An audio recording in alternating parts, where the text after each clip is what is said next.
Hər vaxtınız xeyir dostlar. Bu gün hesablama ödəmə cədvəlindən danışacağıq. Əgər əmək haqqı barədə bütün məlumatları qeyd etmisinizsə və bütün uyğun sənədlər üzrə düzgün işləmisinizsə, o zaman hesablama ödəmə cədvəli düzgün məlumatları əks etdirəcək. Gəlin yoxlayaq. Biz may ayına baxacağıq. Formalaşdır. İndi sütunlar üzrə aydınlaşdıraq görək hansı məlumatlar əks olunur. İş günlərinin sayı may ayı ərzində işçilər üzrə nə qədər işləyibsə, iş günü varsa o qeyd olunur. İş saatlarının sayı həmçinin ona uyğun. Ştat üzrə əmək haqqı, yəni vəzifə maaşı qeyd olunur. İlkin qallıq. İlkin qallıq nədir? May ayının əvvəlinə işçilərə olan borcumuzdur və günamuz artıq may ayında hesablanan əmək haqqıdır. Hal-hazırda işçilərimizin birində məzuniyyət var və məzuniyyət hesablanıb və yekunda cəmi hesablanan əmək haqqı, məzuniyyət qarşılıq bir yerdə cəmi hesablanan əmək haqqı əks olunur. Burada bizdə hal-hazırda məzuniyyət var deyə bu sütun yaranır. Əgər məzuniyyət, xəstəlik, mükafat və digər tipli ödəmələr yoxdursa, yalnız günəmuz əmək haqqı hesablanmış olacaq və cəmi hesablanan miqdar göstəriləcək. Hər bir əməliyyat, yəni xəstəlik, mükafat kimi əməliyyatlar olduqda burada yeni bir sütun açılır və adı da uyğun olaraq göstərilir və siz artıq bilirsiniz ki, burada digər əmək haqqından kənar digər ödəmələrdə mövcuddur. Cəmi hesablanandan sonra işçi üçün işçidən tutulmalar başlayır. Burada 3% tutulmadır, işsizliklə bağlı tutulma, tibbi sığorta və gəlir vergisi. Özəl müəssisə olduğu üçün bir də gəlir vergisi ilə tutulma yoxdur, amma dövlət büdcə olanda və yaxud da neft sektoru olanda burada gəlir vergisindən məlumatlar əks olunacaq. Sonra isə cəmi tutulan məbləğ, yəni işçidən tutulan məbləğlərin cəmi göstərilir və sonradan başlayır şirkət üzrə tutulmalar.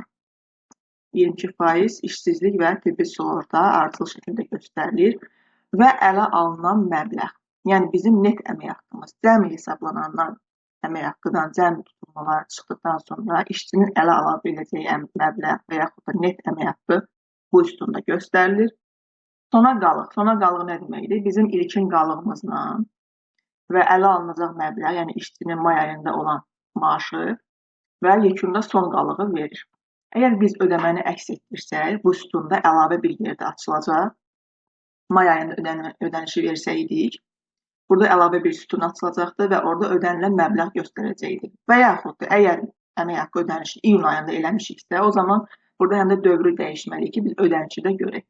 Gəlin bir ödənişimizi eləyək, ona uyğun da görək ki, cədvəlimizdə nə dəyişikliklər baş verir. Biz burada ödəniləcək əmək haqqı cədvəlinə gəlirik. Mən nümunə üçün vermişdim. Aha, burada 1 iyuna vermişik. 1 iyuna verdiyimizə görə biz onu may ayında görmürük. 1 iyunda may ayını hesablama ayına görə ödəniş vermişik. Və bunun əsasında, burada baxaq. Bunun əsasında kassa məxaric orderi də vermişik. Yəni biz bu əmək haqqını 1 iyunda ödəmişik. O zaman gəlir hesablama ödəmə cədvəlimizə bu dövrü iyun ayına qoyuruq, son dövrü.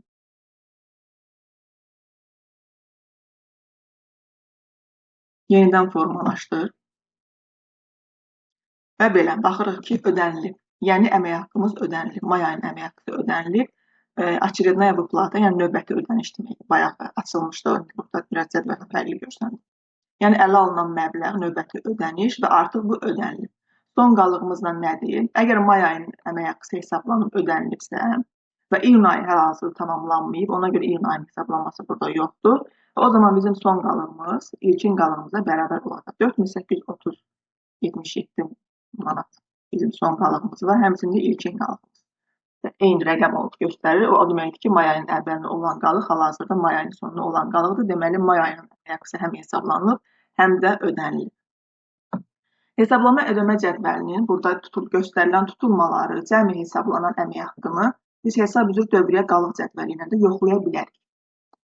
Bir məsələ var ki, bir qeyd eləmək istəyirəm ki, hesablama ödəmə cədvəli o zaman düzgün məlumatları göstərir ki, sizin müxabirləşmələrinizdə və işlən əmək haqqı ilə bağlı bütün sənədlər, yəni burada göstərilən bütün sənədlər formasında əməliyyatlar qeyd olunur. Ola bilər ki, siz əmək haqqının ödənişini vermişsiniz, müxabirləşməniz düzdür, amma onu ödəniləcək əmək haqqı cədvəlinə verməmişsiniz. Bu zaman hesablama ödəmə cədvəliniz düzgün göstərməyəcək.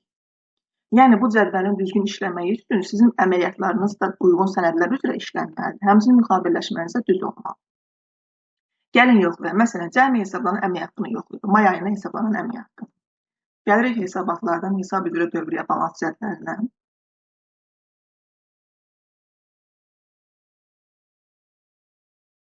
533-də əks olunur bizim əmək haqqı xərcimiz. 1453.30. Qayıdırıq hesablama ödəmə cədvəlimizə. 1453.30.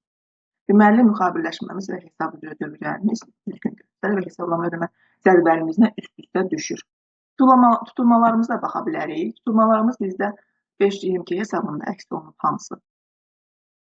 Sadəcə sub hesablarını göstərir.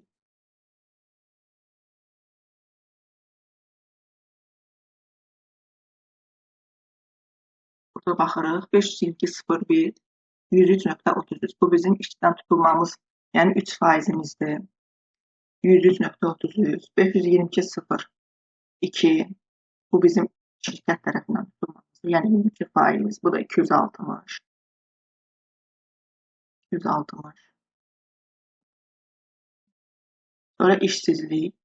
İşsizlik hər iki tərəfdə eyni rəqəm oldu. Eyni rəqəmdir. Hesab üzrə dövriyyə qalıq cədvəlimizdə də eyni rəqəmi görməliyik.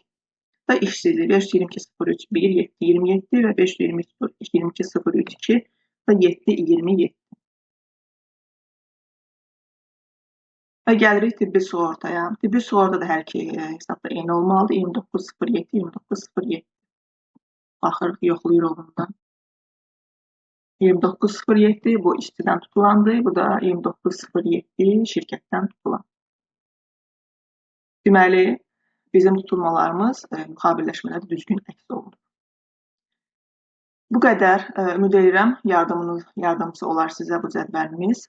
Siz hesablama ödəmə cədvəlini bir S-də əgər düzgün verilibsə, əgər siz özünüz ayrıca Excel-dən əmək haqqı ilə bağlı cədvəl yığırsınızsa, həmin cədvəli bununla üzləşdirə bilərsiniz, yoxlaya bilərsiniz. Təşəkkür edirəm.